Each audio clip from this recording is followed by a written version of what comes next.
Hi guys, welcome back to my channel. So I am showing you everything I ate this weekend, plus I did some meal prep.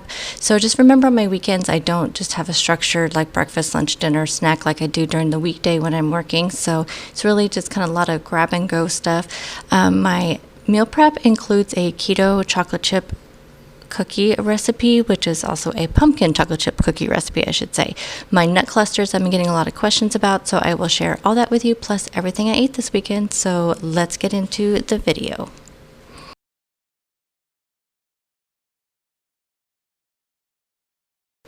This day I was running out to do some shopping, so I grabbed a protein keto drink from Bold House Farms. I had one of the Canto pumpkin spice muffins. And then when I got back, I had a Chomp's original beef stick and a Sargento Colby Jack cheese stick.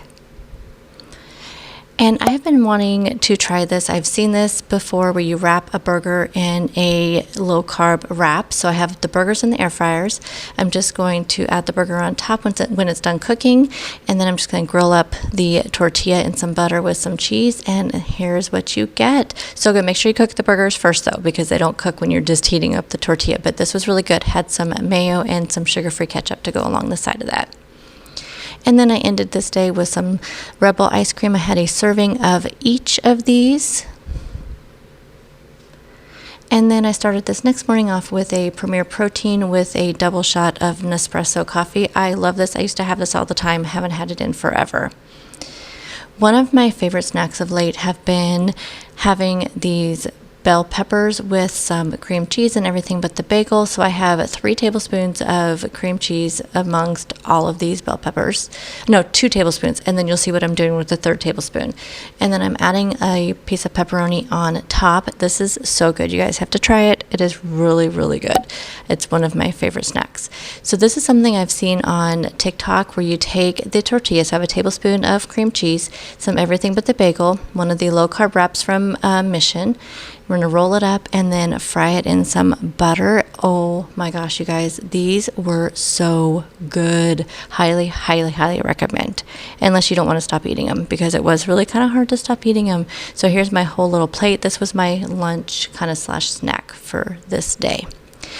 And then for dinner this day, I am having some of this Tessemae buffalo wing sauce I got from Thrive Market. This stuff is okay. It's not very spicy. I did not see a spicy option for this. I may have missed it. The sauce itself tasted really good.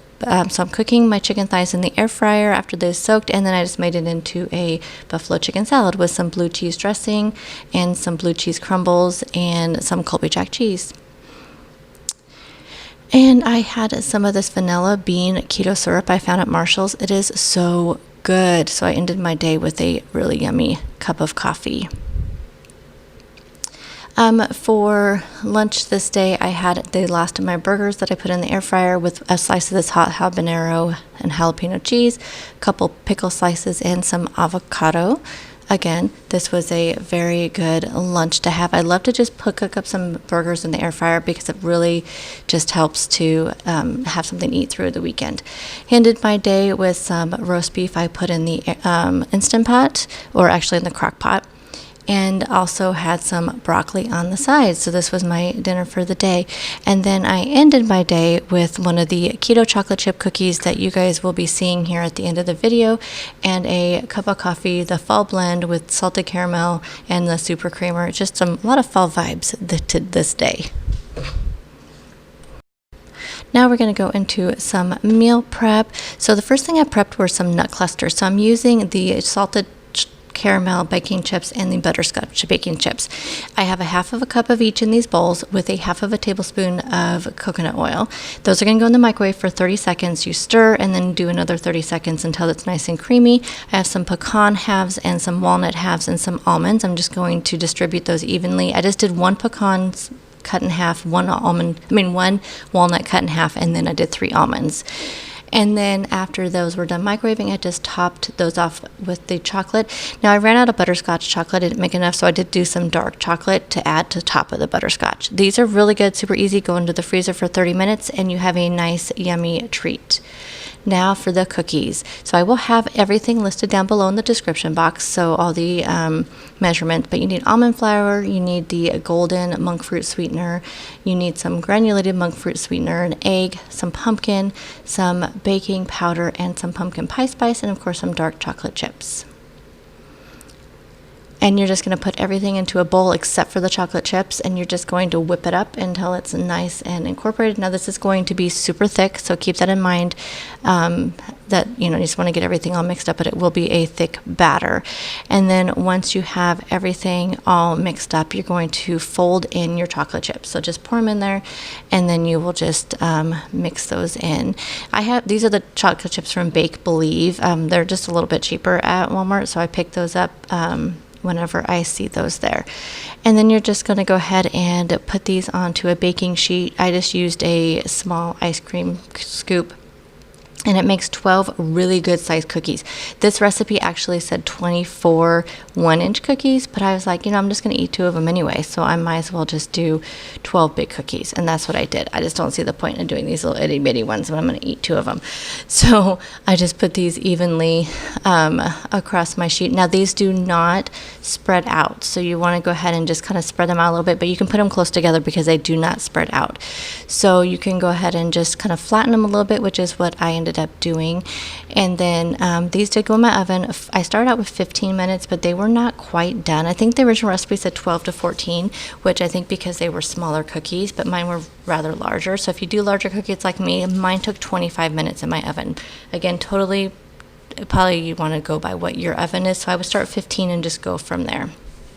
And here they are all done. It's kind of hard to tell when they're done, but you just kind of know because they feel a little crispy.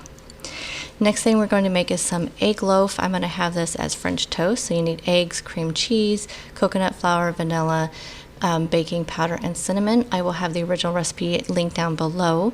And you just mix it all up. Now I always mix my cream cheese up first because it'll get lumpy if you don't. So you just want to whip it up really well first before you add in the eggs. And then you're going to add in all of your eggs, and yes, it's a lot of eggs. You're going to add all those in there and then mix that up before you add in the coconut flour. And here's why: because coconut flour expands, and so you want to let your coconut flour sit after you put it in there to thicken up your mixture. So anything you make with coconut flour, the sausage balls, any kind of baked goods, after you put your coconut flour in, you always want to make sure that you let it sit to absorb all that liquid. So you're going to see here, this is going to be a very, very liquidy mixture, but you also see after it's all done that you're going to see that it will get a lot thicker. So you see here, this is thickened up. This is after it sat for about 10 minutes. So you do 5 to 10 minutes or so, but I just highly recommend this step, that you want to do this.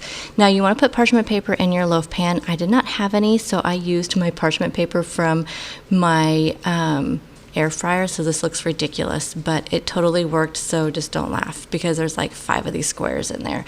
You want to go ahead and pour your mixture in there, and then you are going to put this in the oven at 350 for 45 minutes. It does take a long time to cook through. And here's your loaf when it comes out. So I'll just slice this up and I'll just make it like French toast, and I will be sharing that with you guys in one of my daily vlogs this week.